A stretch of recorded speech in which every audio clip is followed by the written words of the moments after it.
even when I'm far away. You see me when I travel and when I rest at home. You know everything I do. You know what I'm going to say before I say it to the Lord. You go before me and follow me. You place your hand of blessing on my head. Such knowledge is so wonderful for me, too great for me to understand. I can never, never, never escape from your spirit. I can never, never, never escape from your presence.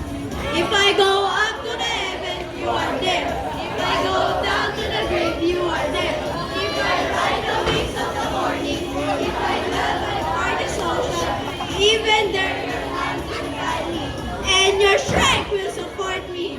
I could ask the darkness to hide me, and the light around me to become light. But even in the darkness, I cannot hide from you. To you, the light shines as bright as day. Darkness and light are the same to you. You made all delicate inner parts of my body and knit me together in my mother's womb. Thank you, thank you, thank you for making me so wonderfully complex. Your workmanship is marvelous. How well I know it. You watched me as I was being formed in utter seclusion as I was sewn together in the dark of the womb. You saw me before I was born. Every day of my life was recorded in your book. Every moment was laid out before a single day passed. How precious are your thoughts about me, oh God! They cannot be outnumbered.